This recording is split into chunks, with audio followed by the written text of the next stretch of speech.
네, 이번 시간에는 검색 엔진에 대해서 얘기해 보도록 하겠습니다.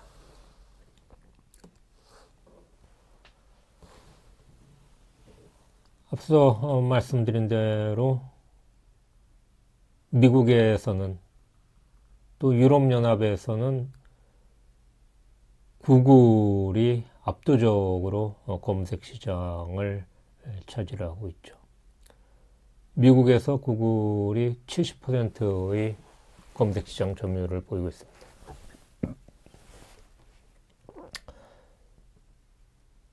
그러자 구글에 대해서 여러 가지 이제 불만의 목소리가 터져 나오고 미국의 FTC가 조사에 들어가게 됩니다.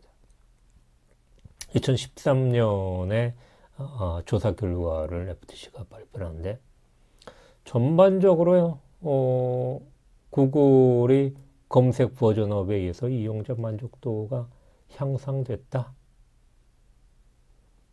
부분적으로 미진한 점이 있는데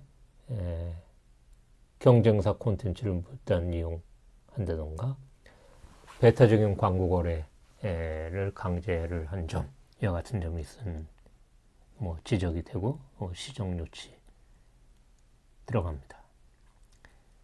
그리고 2002년에 검색 엔진 가이드라인을 개정을 하고 2002년에 제정된 가이드라인을 개정을 해서 자연적 검색 결과와 후원 사이트를 분명히 구별하도록 요청을 합니다. 반면에 구글이 자신의 사이트라든가 자신과 관련된 사이트를 상위에 위치시키는 관행은 묵인됩니다. 이듬해인 2014년 2월 EU집행위원회 또 개입을 합니다.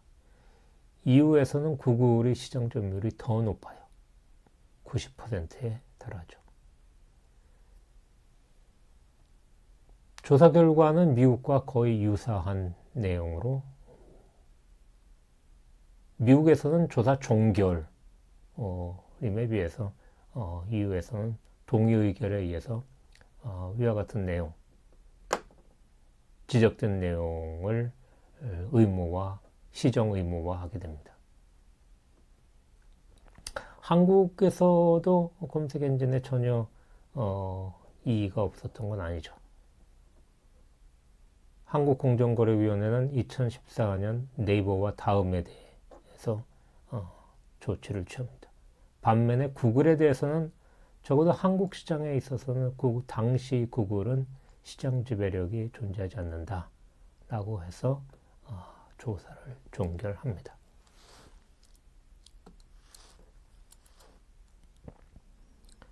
검색 엔진의 불공정성에 대한 세컨드 라운드, 퍼스트 라운드는 상당히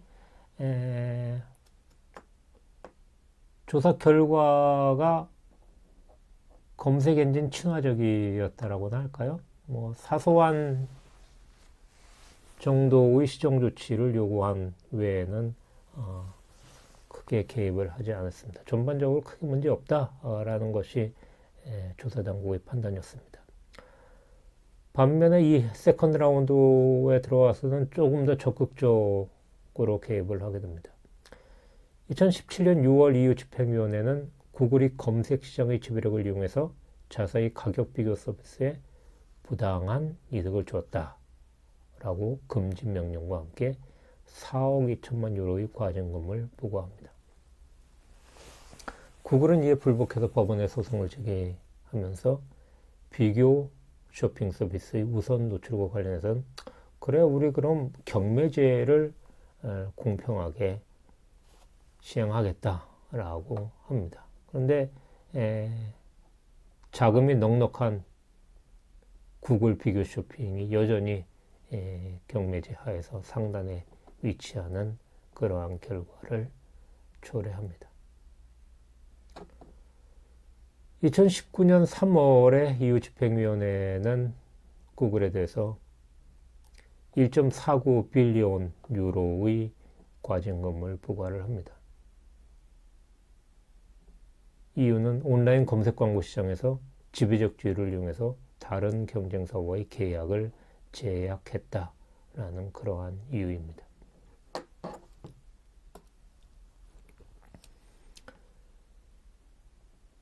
이때까지 미국은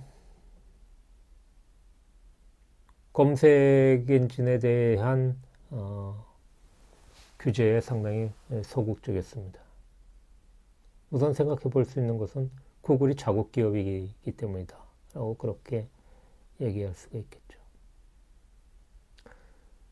근데 최근 들어서 작년 9월에 50개 주의 검찰총장 또 미국 연방의 FTC나 법무부의 엔티트러스트 디비전이 구글을 비롯한 IT 업계에 대해서 반경쟁 행위 조사 착수를 선언합니다. 구글에 대해서는 구글이 갖고 있는 검색 시장, 또 광고 시장, 안드로이드 시장에 있어서의 지위를 팽창하기 위한 불공정한 행위에 대해서 조사를 하겠다라고 그렇게 얘기를 합니다. 그래서 이제 긴 망설임 후에 미국 당국도 나서는 것이 아니냐라는 그러한 추측이 듭니다만 이것이 순전히 법적인 이유 때문에 혹은 경제적인 이유 때문에 이러한 조사에 나섰느냐 아니면은 선거에 즈음해가지고 트럼프 행정부가 여론에 영향을 미칠 수 있는 IT 서비스 업자들에 대한 길들이기에 들어간 것이 아니냐라는 그러한 시각도 있을 수가 있습니다.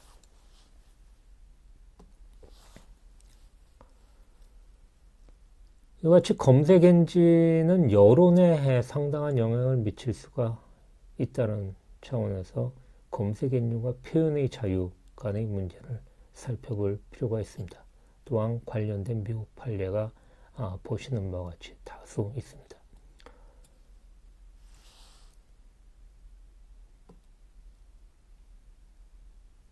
첫 번째 서치킹과 구글 사건에서 서치킹은 온라인 광고업을 하는 그러한 조그만 중소사업자였습니다. 근데 잘 나가다가 갑자기 구글에서의 검색 순위가 급전직하하면서 광고 수익을 못 올리게 되자 구글이 아마도 자기네 광고업에 방해가 된다는 이유로 검색 순위를 떨어뜨린 것이 아닌가라고 불법 행위로 고소를 합니다. 이에 대해서 법원은 구글이 자기네 페이지 랭크가 객관적 데이터에 의해서 나온 것이다 라는 주장을 하고 있지만은 본질적으로 구글의 페이지 랭크는 구글의 주관적인 평가를 표현한 것이다. 그러므로 페이지 랭크는 헌법상 구글의 표현으로서 보호를 받기 때문에 이것이 그러다 뭐 어떠서 옳다라는 그러한 이유로 콘텐츠 사업자가 제소를 할 수 없다라고 판시를 합니다. 킨더스타트는 아동교육 관련 전문 검색 서비스를 제공을 합니다. 역시 잘 나가다가 구글이 검색 알고리즘 업그레이드 하면서 검색 순위가 급락을 하게 되죠.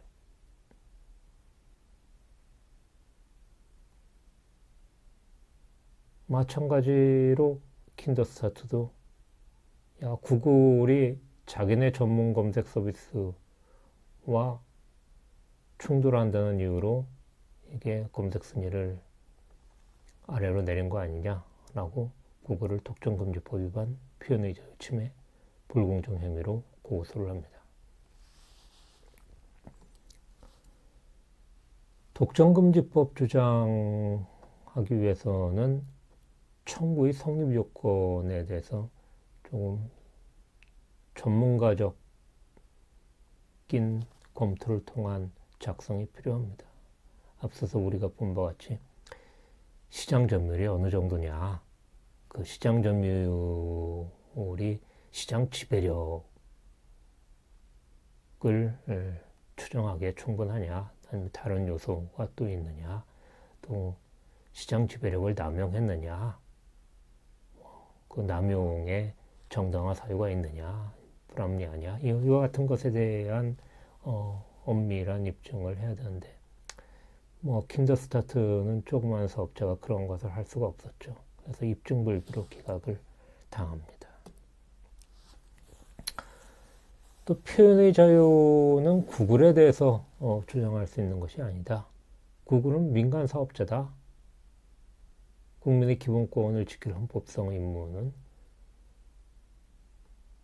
공공기관 정부가 갖는 것이지 민간 기업이 지지 않는다라고 그러한 전통적인 판시를 합니다.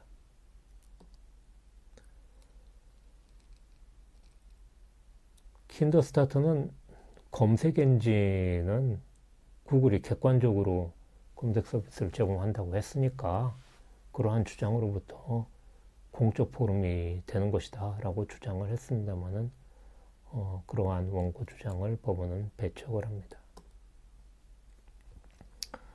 구글이 검색 순위가 객관적 지표에 의해서만 결정된다고 공언한 증거가 없다. 검색의 성질상 이용자 요청에 대한 의견 제시일 뿐이므로 의견 제시가 공정하다 불공정하다 논하기 어렵다 라고 판시를 합니다.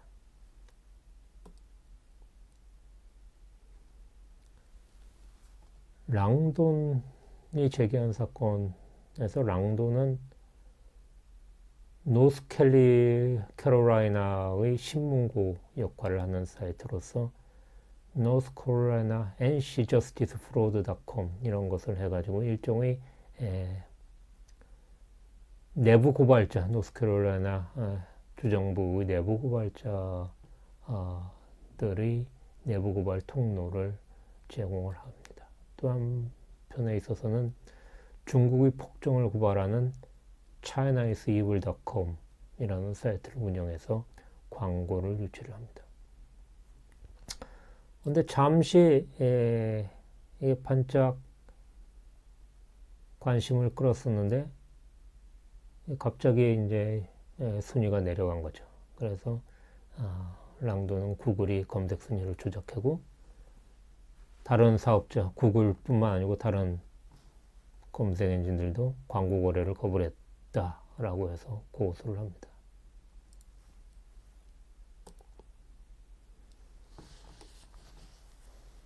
하지만 법원은 원고에게 정직하게 된 검색 순위가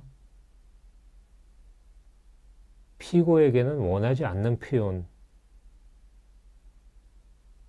강제하는 것이 될 수 있다라는 거죠. 랑돈 너에게는 네가 프론트 페이지에 나와야 될 그런 것이 정당한 것일지 몰라도 그걸 구글한테 강제할 그러한 권한은 없다 이런 거죠.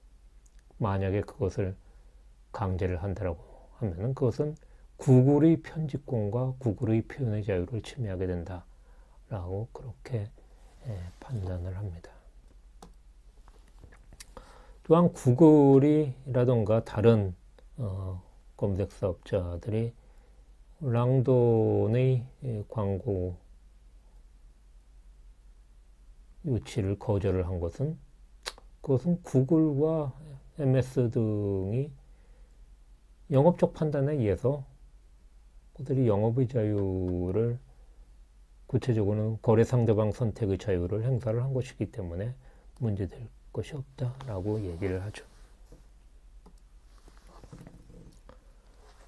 통신품위법상 ISP 면책도 검색 사업자에 대해서는 책임을 묻지 않고 있습니다. 그런 것을 봤을 때 검색 결과에 대해서 검색 사업자한테 책임을 부과하려고 하는 것은 적절치 않다라고 판단을 하죠. 또 랑돈 씨 당신이 구글에 대해서 불만이 있으면은 다른 데하고 광고 계약을 하시면 되지, 꼭 구글이나 마이크로소프트 이런 데하고 하십니까? 이거죠.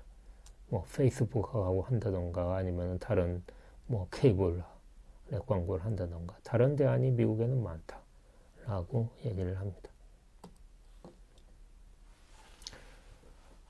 마지막으로 검색 서비스는 공공 서비스가 아니다.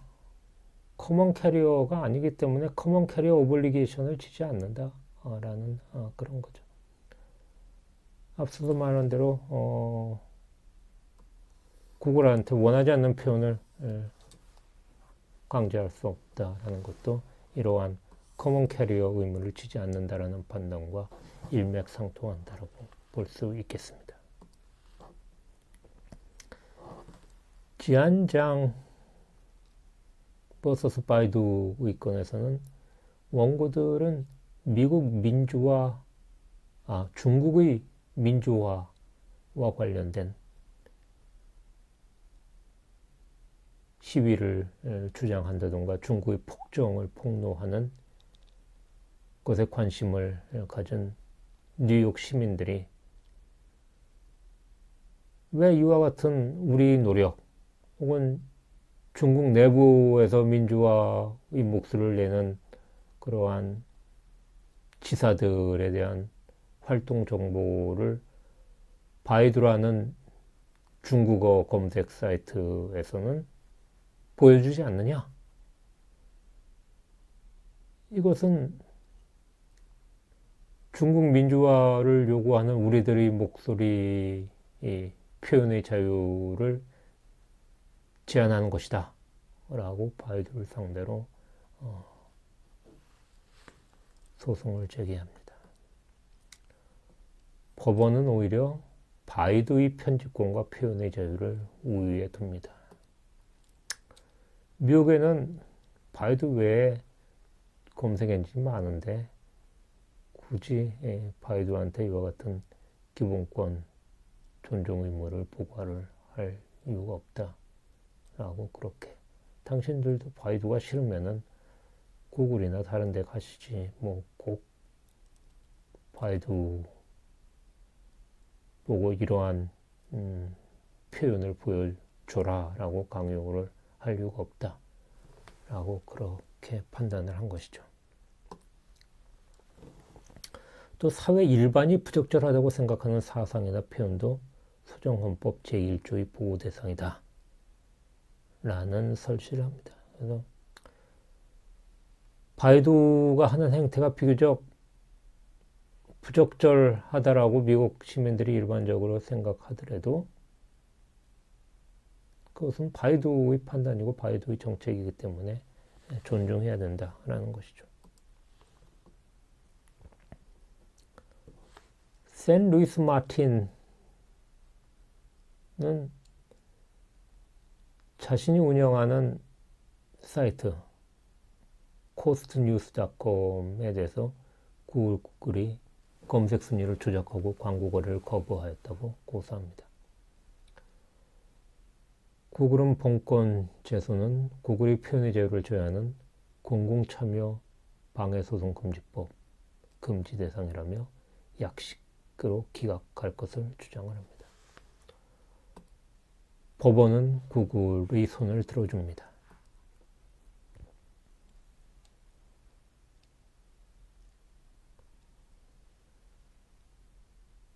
마지막으로 페이저 U가 유튜브를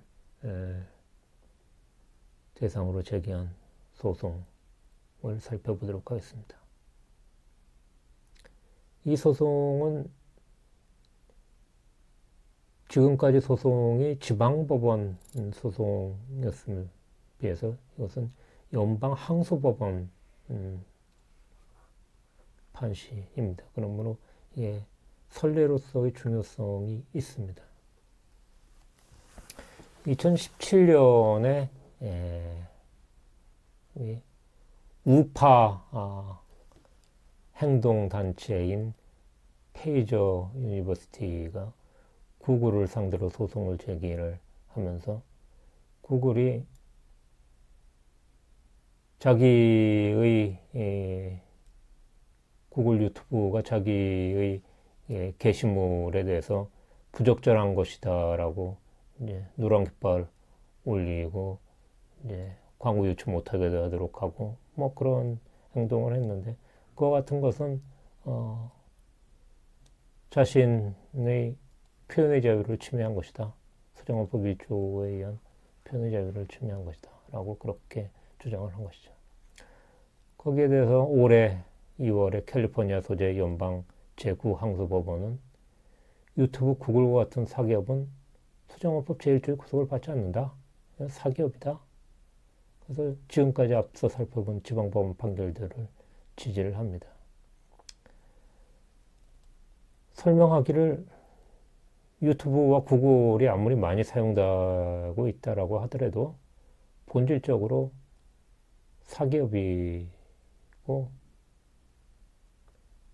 수정헌법 제1조의 대상은 공적 포럼이 아니다. 그렇게 판시를 하는 것이죠.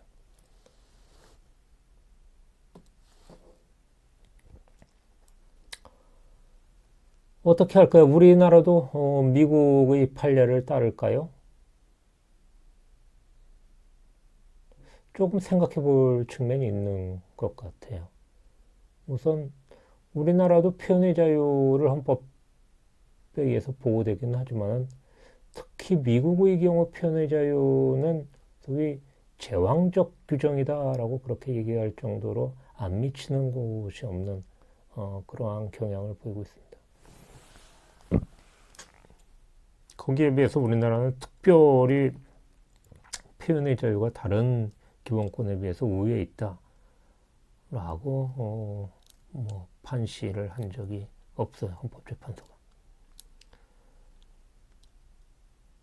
또 미국의 경우 가장 영향력 있는 검색 엔진과 인터넷 플랫폼 등의 소속 국가, 그들로부터 세금을 받는 국가,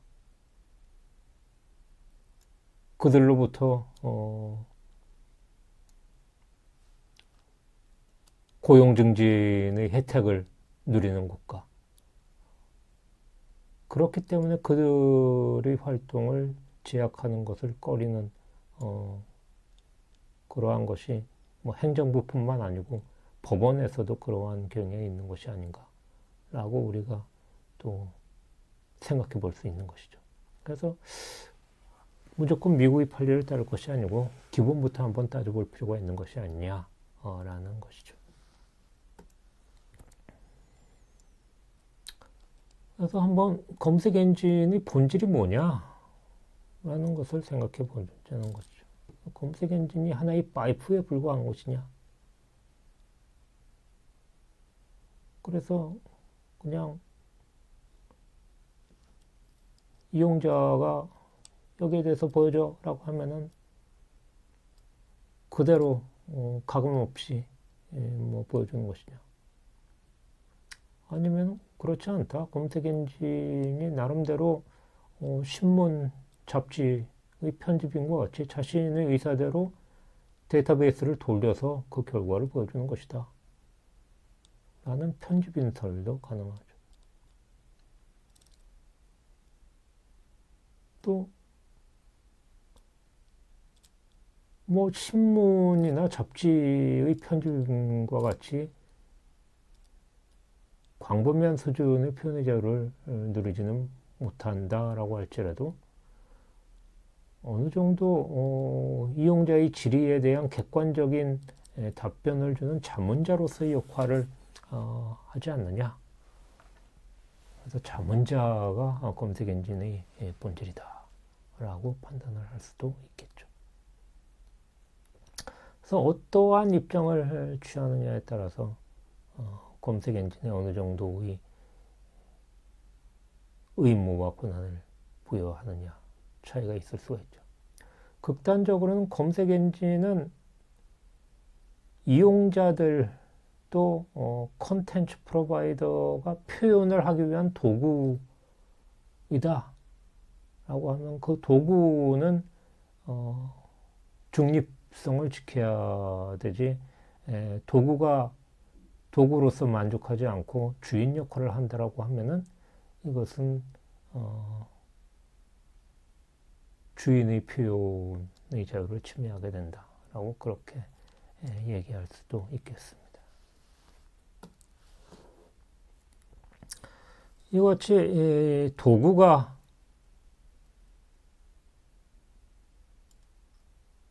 스스로 표현을 관찰하기 위해서 검색 결과를 조작을 하는 경우에는 여러 인터넷 이용자들이 표현물이 제대로 사회에 표출되지 못하는 그런 결과를 가져오면서 민주주의에 의한 민의가 왜곡되는 그러한 결과를 가져올 수가 있겠죠.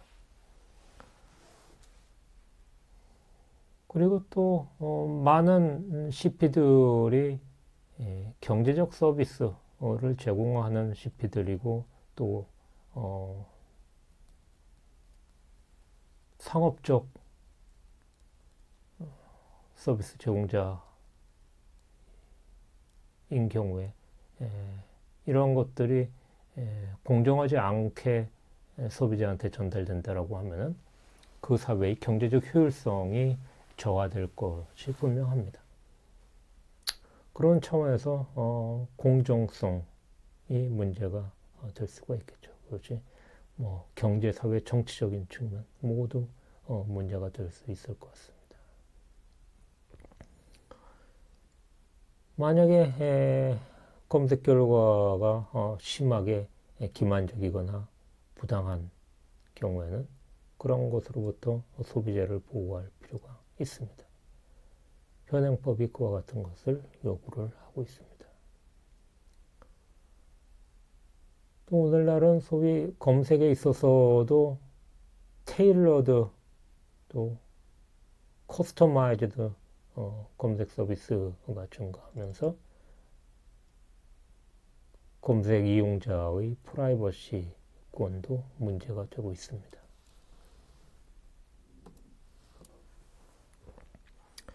이러한 검색 결과 조작에 대해서 시장적 대응, 기술적 대응으로 충분하냐?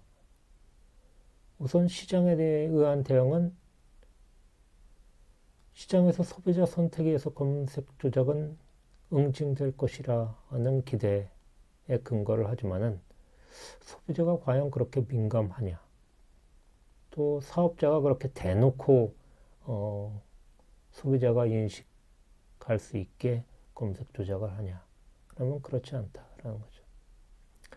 이런 상황에서 검색 시장의 독점적 상황이 겹쳐지면서 구글이 조금 조작을 하는 것도 좀 간헐적으로 조작하는 것은 시장에서 소비자 선택에 의해서 응징되기가 어렵다라는 그런 것이죠. 또한 기술적 대응과 관련해서 고객 지향 서비스의 발전은 검색 조작 이슈를 사업자 간 관계에서 이용자 수요 조작 문제로 전환시키는 측면이 있습니다. 그렇다라고 해서 사업자 간 불균형 문제가 없어진 것은 아니다. 오히려 수요 조작에 의해서 사업자 간 불균형 문제가 더욱 심화될 우려가 있다. 라고 생각합니다.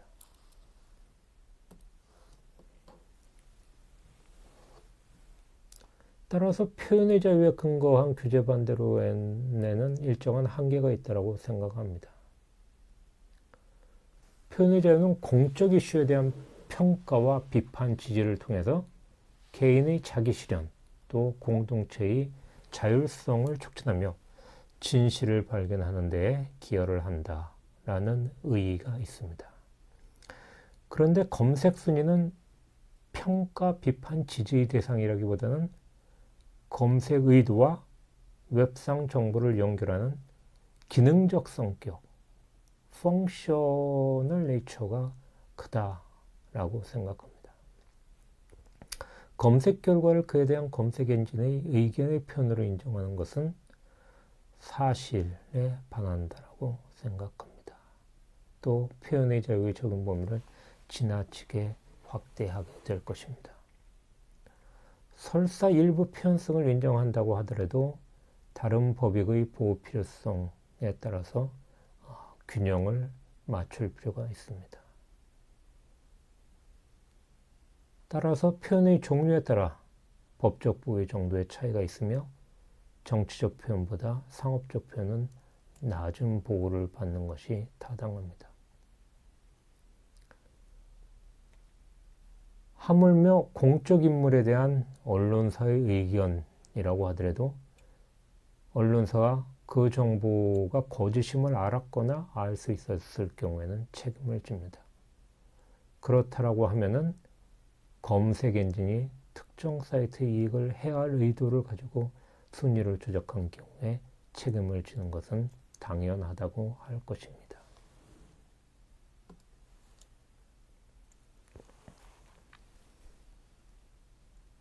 법익 간의 균형을 생각을 할 필요가 있습니다. 검색 엔진의 알고리즘은 영업비밀적 성격이 있으므로 공개가 강제되는 것은 법리적인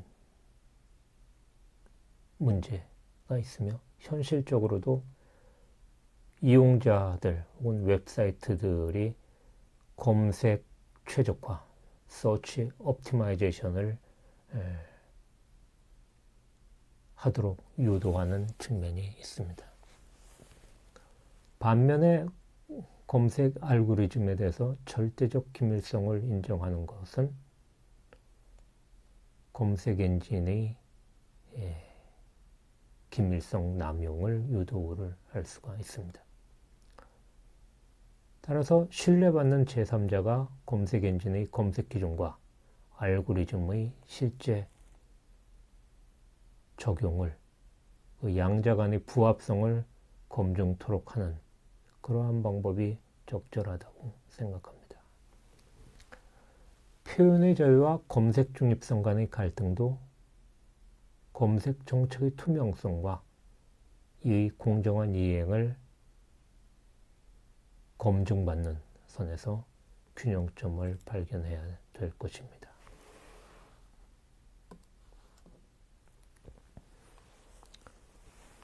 우리 당국도 2013년에 인터넷 검색 서비스 발전을 위한 권고안을 채택을 했습니다. 검색 서비스 제공 기준은 먼저 인터넷 검색 서비스 제공 사업자는 공정하고 투명한 인터넷 검색 서비스를 제공할 것을 규정합니다. 검색 원칙을 공개하도록 하고 있습니다.